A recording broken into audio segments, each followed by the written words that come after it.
నువ్వు రాకముందు జీవితం గురుతైన లేదని, నిన్ను కలుసుకున్న ఆ క్షణం నన్ను వదిలిపోదని.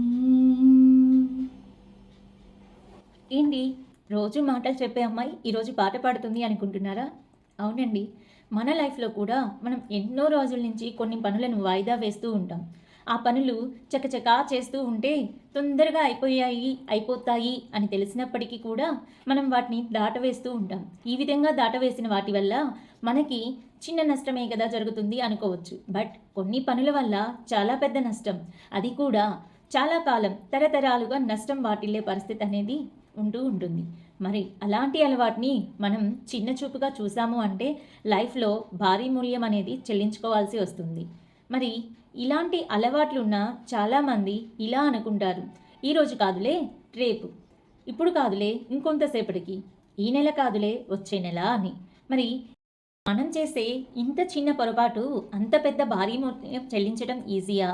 లేదు, ఇంత చిన్న పనే కదా, సింపులే కదా, ఇంత చిన్న టైంలో ఖతం చేసుకుంటే ఫినిష్ చేసుకుంటే పెద్ద అనార్థం నుంచి బయటపడవచ్చు అని ఆలోచించుకుంటూ ఉంటారు. బట్ ఆ ఆలోచన ఎలా ముందుకు తీసుకురావాలి అనేది ఎవరికీ తెలియదు. అంటే ఆలోచనలు అయితే అందరికీ వస్తాయి, బట్ దాన్ని పాటించడానికి సరైన టైం కావాలి, సరైన మాట కావాలి, సరైన అవకాశం కావాలి అని మళ్ళీ దాటవేస్తూ ఉంటారు. అలా దాటవేస్తూ ప్రతిదీ కూడా మనం చేయాల్సిన టైంలో చేయకుండా తరువాత చేయటం వల్ల మనం చాలా నష్టపోతూ ఉంటాం. అలా కాకుండా ఎవరైతే తమ పనులను వాయిదా వేయకుండా తన పనులు ఏదైతే ఫుల్ఫిల్గా కంప్లీట్ చేసుకోవాలి అనుకున్న వాళ్ళ కోసమే ఈ వీడియోలో మనం ఇంత చిన్న మార్పుల్ని చేసుకోవడం వల్ల పెద్ద రిజల్ట్ అనేది తీసుకోవచ్చు. మరి ఆ రిజల్ట్ ఏంటి, ఆ చిన్న మార్పు ఏంటి తెలుసుకుందామా? తెలుసుకోవటమే కాదండోయ్, వీటిని పాటించే విధంగా కూడా మనం ఒక అడుగు ముందుకేసేలాగా ప్లాన్ చేసుకోవటం నేర్చుకోవాలి.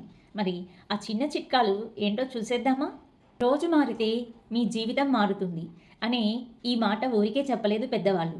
ఎప్పుడైనా పెద్ద అలవాట్లని మార్పుగా మార్చుకునే బదులు చిన్న చిన్న అలవాట్లని మార్పుగా చేసుకుంటే మన జీవితంలో చాలా అలవాట్లకు దోహదపడుతూ ఉంటాయి. అలాంటిదే మనము రేపు ఉదయమే ఈ పని చేయాలి అనుకున్నప్పుడు దాని తాలూకా ప్లాన్ అనేది చాలా అవసరం.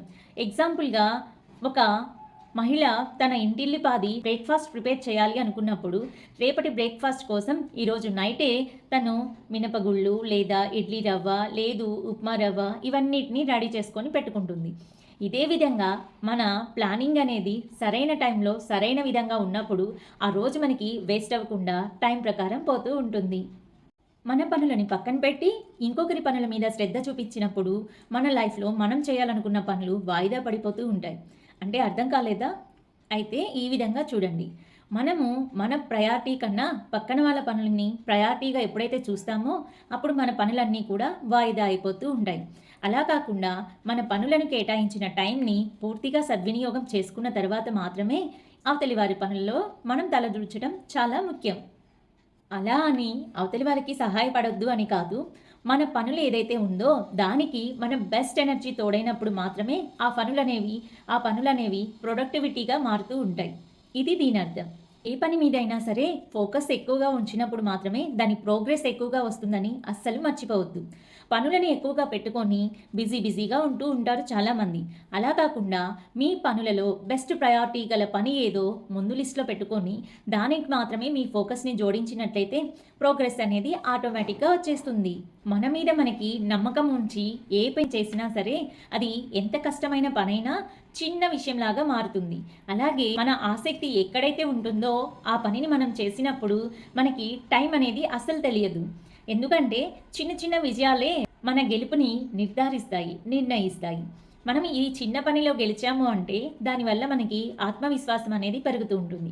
అలా రోజువారీగా దీనిని దినచర్యగా పెట్టుకోవడం, డిసిప్లైన్డ్గా ఈ పనిని ప్రోగ్రెస్గా మార్చుకోవడం వల్ల పెద్ద పెద్ద లక్ష్యాలు అనేవి ఈజీగా చేరిపోవచ్చు. ఈ విధంగా ప్రతి పనిని మనము సిస్టమాటిక్గా చేసుకుంటూ ప్రీ ప్లాన్డ్ అనేది మనం ఏర్పరచుకొని ప్రతి పనిని కూడా డిసిప్లైన్డ్గా మనం చేస్తూ మన మీద మనం ఆత్మవిశ్వాసంతో ముందుకు వెళ్తూ ఉన్నాము అంటే మనము ఏ పనిలైనా ఇట్టే జయించవచ్చు. మరి ఈ పనులన్నీ చేసే టైంలో మనము ప్రతి పని పర్ఫెక్ట్‌గా ఉండాలి అని కోరుకోవద్దు సుమా. ప్రతి పని కూడా పర్ఫెక్ట్ అనేది కోరుకున్నాము అంటే అక్కడ మనకి నిరుత్సాహం వచ్చేస్తుంది. అలా కాకుండా ఓటమిలో నుంచి విజయాన్ని నేర్చుకునేలాగా మనం ప్రయత్నిస్తూ ఉన్నప్పుడే మన పనులన్నీ ప్రోగ్రెస్‌తో ప్రాసెస్డ్‌గా ముందుకెళ్తూ ఉంటాయి. మరి మీరేమంటారు? ఇలాంటి ఒక మంచి మార్పు కోసం ప్రొడక్టివిటీని పెంచుకోవాలి అన్నా, మీ మైండ్‌ని బ్యాలెన్స్ చేసుకోవాలి అన్నా కూడా మీకు సహాయం అవసరం ఉంది అంటే తప్పకుండా డీఎం చేయండి.